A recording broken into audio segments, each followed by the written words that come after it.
Hi, y'all.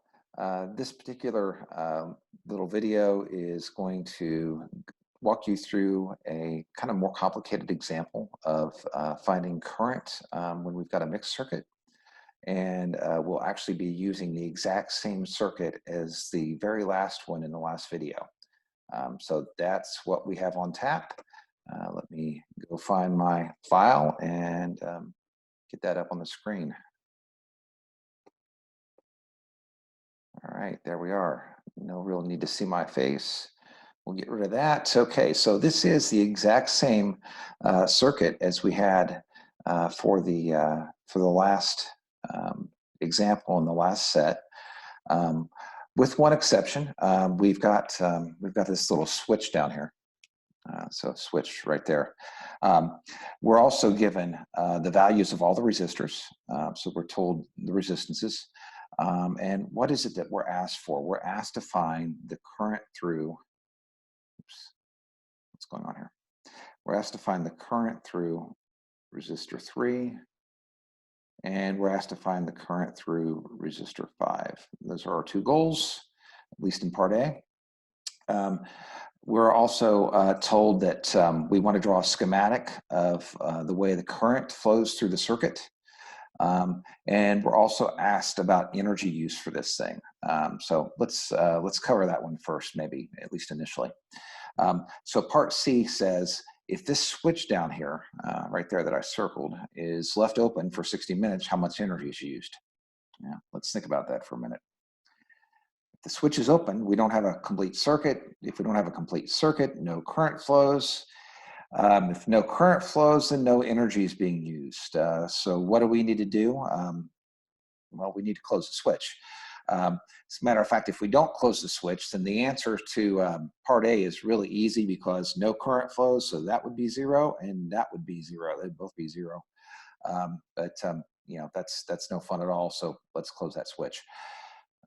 And we'll work on this on the next page here. All right, so there we are. There's our next page. We're going to close the switch. Like I said, the switch is closed now. And look and try and figure out exactly how to approach this. So what we may notice is that we've got current that flows from the battery. I mean, we can picture it as doing that, and goes this way. And so we've got some current that flows from the battery. Well, all that current has to go through resistor 1. But then we get to this right here, and there are multiple different pathways that open up at that circled junction. We can have current go this way through resistor 6. We can have current go this way through resistor 5. We can have current go this way through resistor 4. And also we can have current go this way through resistors 2 and 3. Now we notice that all the current that goes through resistor 2 also must go through resistor 3. So we picture those charges flowing. All the charges that are flowing through 2 have to flow through 3. So those, you know, the current there is going to be the exact same. All right. So what I've done just now is I've actually done part B. I laid out how all the current flows. We've got that checked off. That's great. We still don't know what the current is, though. So let's see if we can figure that out. Let me get rid of all this so far. Oops, clear all drawings. Let's see. What have I done here? I've used a different tool to draw on this than I thought I used. That's kind of funny because I used what? I used my Microsoft PowerPoint to draw on this instead of the Zoom tool. That's fun. No wonder I'm having problems. Ain't technology grand? Let's erase that. Can I not get rid of all the, okay, there we go. Okay, now I'll see if I can get this figured out. Sorry. Okay, so let's take a look at a few things here. Well, we're gonna draw a couple loops. I'm interested in the current through 5. And one tool that I can use is the loop rule. And what I've drawn there is what I'm going to call loop B. That's to be consistent with my notes. And then I'm going to draw another loop.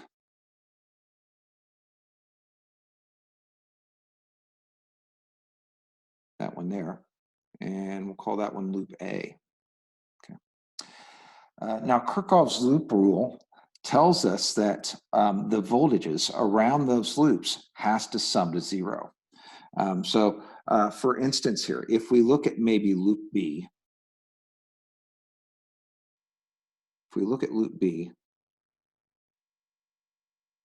then I'm starting out with some initial battery voltage. That's 120 volts. I'm using up some of that voltage through resistor 1, and then I'm using up the rest of that voltage through resistor 5, and then that's going to sum to 0. All right. Remember, recall Ohm's law here. Ohm's law says that V is equal to IR. All right, so we can, in place of the V's there, we can plug in I's and R's.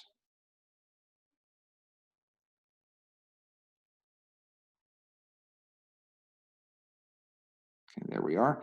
Now, one of our goals was to find I5. We know what R1 is, we know what R5 is, we know what our battery voltage is. It's 120 volts. If we knew what I1 was, if we knew what this guy right here was, why is this not writing? If we knew what I1 was, we would be all set. We would have one equation, one unknown, we'd be golden.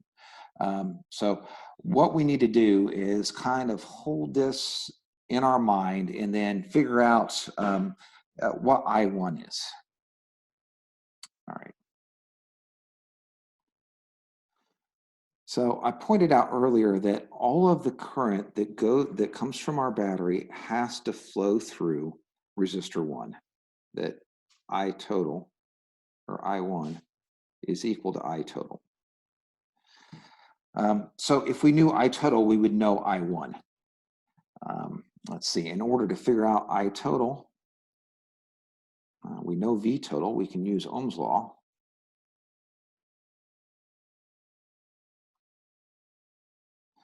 To figure out what I total is. Well, at least we could if we knew what the total resistance was. Well, that's okay. We kind of did this in the last lecture. So let's check this out. Let's look at this and remind ourselves that, oh, these two guys right there are in series, and I could replace those with just a single resistor. This is 40 ohms plus 10 ohms gives me 50 ohms.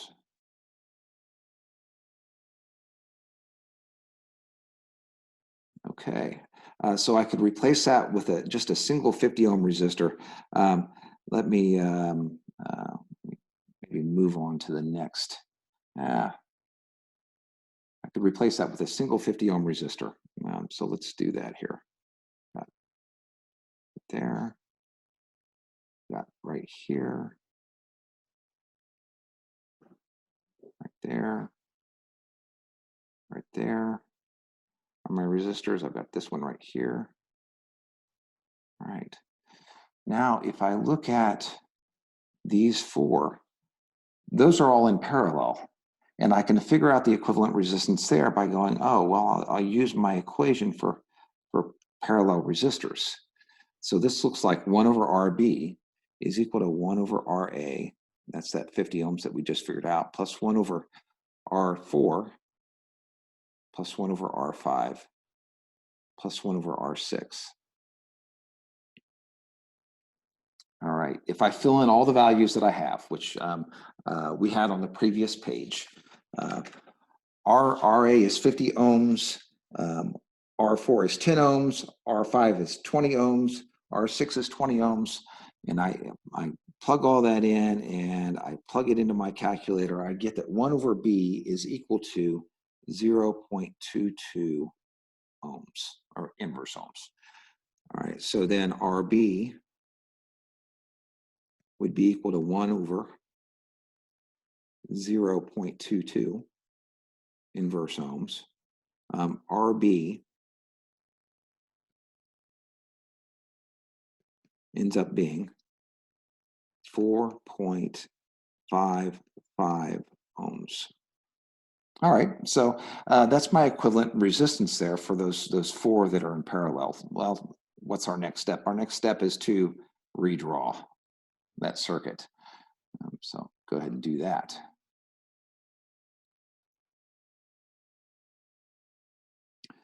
All right, if I redraw this guy, now we've got just a single resistor down there. Got our battery. We've got our equivalent resistor. This is R1 there. This is RB there. Those two resistors are in series. So we can use our rule for figuring out the total resistance of resistors in series to come up with our overall resistance for this circuit. So what does this look like? This looks like 30 ohms plus 4.6 ohms. That looks like 34.6 ohms would be our total resistance. Awesome. If I know my total resistance, then I can use Ohm's law to figure out my total current. 120 volts over 34.6 ohms will give me a total current of 3.5 amps. It's about 3.47, but close enough. So that's my total current. That's also, as we've said, that's the current through resistor 1. That's awesome. That's important. Let's circle that, star it, whatever you want to do. Keep it in your mind, and we're going to use that. All right. So a few minutes ago, I gave us this one. It said VT minus I1R1 minus I5R5 equals 0. When I work my way around this particular loop, my voltages have to sum to 0. Well, now I know all these values. 3.5 ohms, or 3.5 amps, excuse me, amps. There we go. Times 30 ohms minus I5, and R5 is 20 ohms.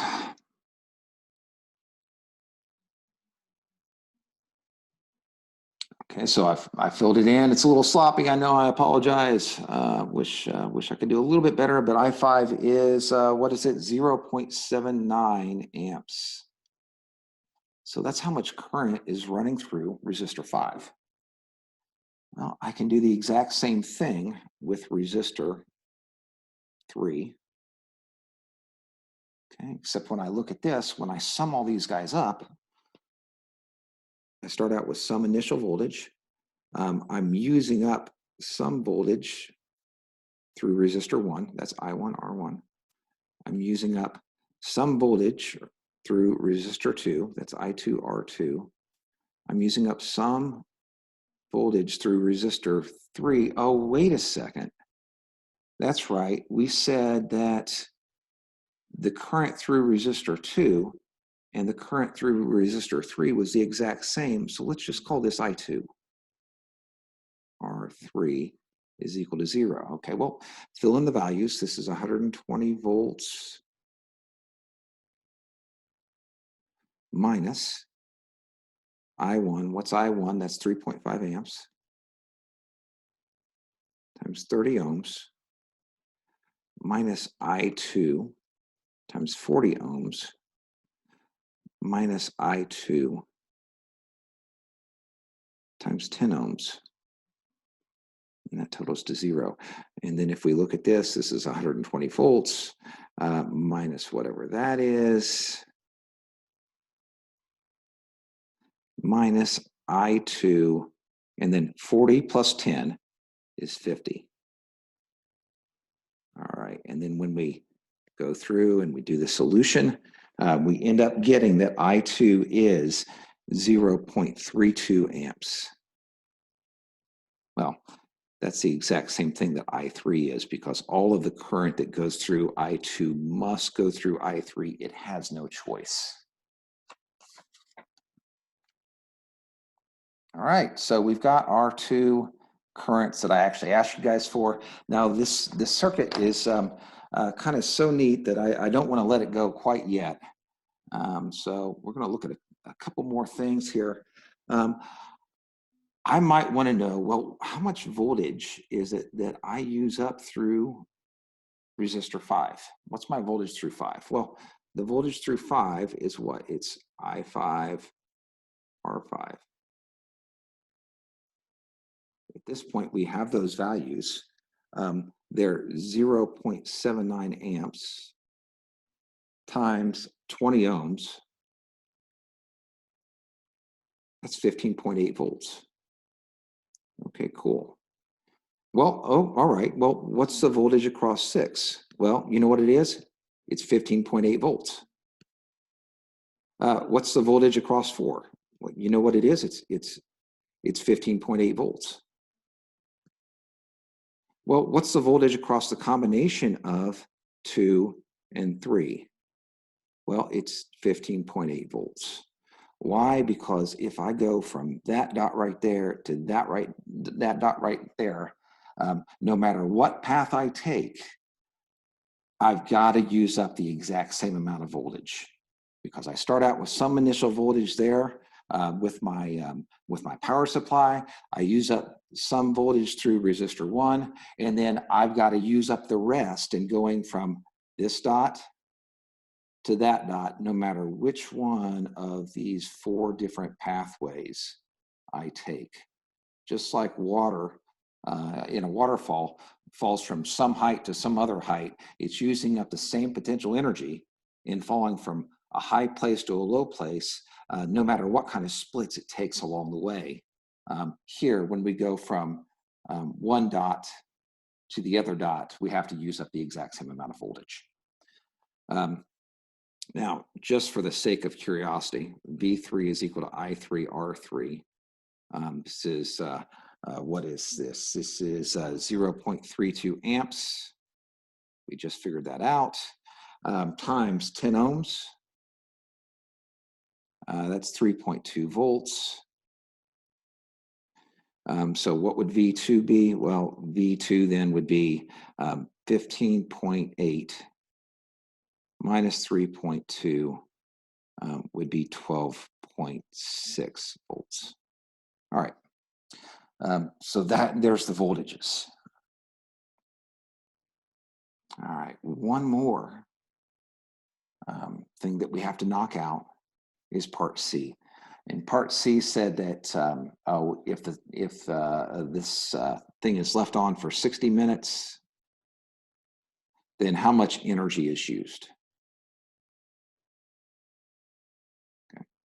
Well, we recall the relationship between energy and power is equal to energy divided by time.